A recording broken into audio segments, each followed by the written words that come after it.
All right, let's get right into it. Today, we're cracking open a case file on a massive political thriller. It's a story that starts with just one gunshot, but it spirals all the way up to the Oval Office.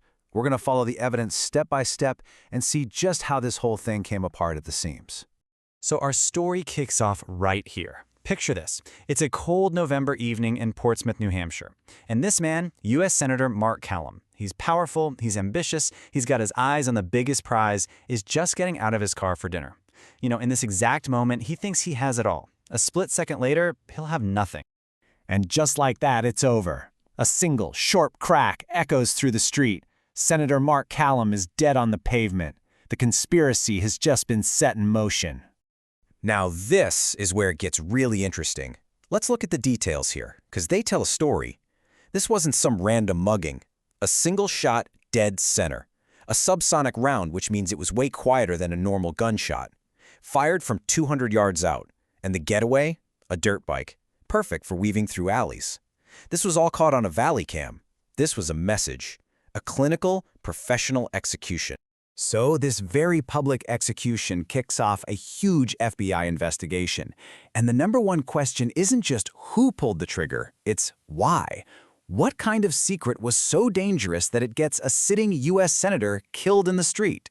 To find that motive, we've got to rewind the clock just 48 hours. We have to go to the place where Senator Callum basically sealed his own fate.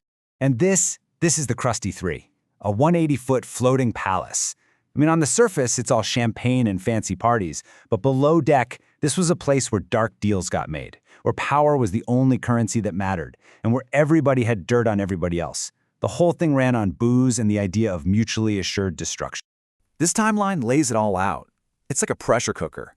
You've got this party with all these powerful people, then a blackmail threat, then an absolutely unthinkable act of violence against the senator's own daughter, a last-minute arrival who seems to offer a way out. And then, 48 hours later, the gunshot. Every single point on this timeline is another domino falling, leading right to that murder. So, it all starts with this one. Chilling demand. The e-commerce billionaire, Dave Smith, he pulls Senator Callum aside.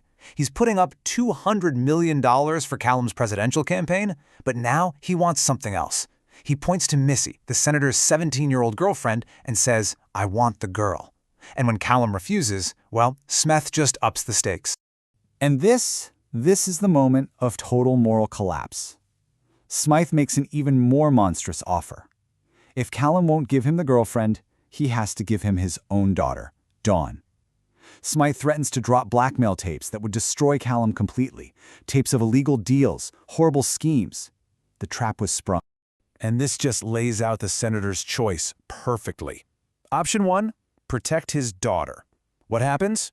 His career's toast. The whole conspiracy gets exposed, and his family is ruined in the headlines.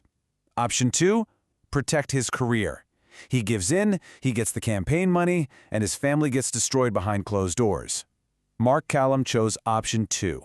He made a call to his wife and told her to bring their daughter, Dawn, to the yacht. So with Callum dead, the FBI starts digging, and they realize pretty fast this isn't just about one murder. This is just the tip of the iceberg of a massive plot to control the entire country. And the iceberg has a name, the Harmony Initiative. This was the real reason Callum was killed. It was this secret project, the cabal's ultimate goal, using all this terrifying tech for mass behavioral control. I mean, it plays on all of our deepest fears about surveillance and who's really pulling the strings. And the actual goals of this thing, my God, it's a laundry list of our worst tech nightmares come to life. We're talking rigging elections with deepfakes, something we worry about right now, but it goes way further. Testing mind control tech on whole cities, using 5G towers to map our brains, and building AI-driven social credit systems. It is literally a blueprint for total control, and the guys on that yacht were funding it. So when you see a plot this huge, a plot that touches foreign policy, domestic surveillance, even our elections, you have to ask the question the FBI was asking. Just how high up does this thing go? And there's your answer.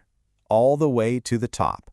The investigation leads them right to the doorstep of the President of the United States, Jack Simon. Turns out he had his own connections to the cabal.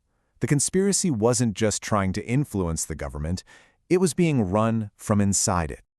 Well, once you've got a direct link to the White House, the whole rotten structure just can't stand. The entire empire starts to collapse, and boy does it happen fast. The dominoes just fall one after the other. Boom. First they find and rescue Missy, and she has the smoking gun, a hidden server drive from the yacht. Boom. They use that to arrest Dave Smythe, who, of course, flips immediately to save his own skin. Boom. His testimony leads to a Delta Force raid in Qatar where they grab the money man, Hara Mohammed. And then, the final boom. Hara gives them recordings that prove President Jack Simon knew everything. Game over. And here it is, the final scoreboard. Just look at this list. A sitting president of the United States convicted of treason, foreign leaders, billionaires, multiple U.S. senators, all getting life sentences. Even the senator's wife, Natalie Callum, who helped make it all happen, she's held accountable. This isn't just cutting off the head of the snake, it's dismantling the entire organization. But, just throwing the bad guys in jail, that's never the end of the story, is it? Justice is one thing, but the aftermath, especially for the people who had to live through this nightmare, that's a whole other story. And this right here is maybe the most powerful part of this whole thing. Look at the contrast. On the left, yeah, the villains are in prison for life, their empires are gone.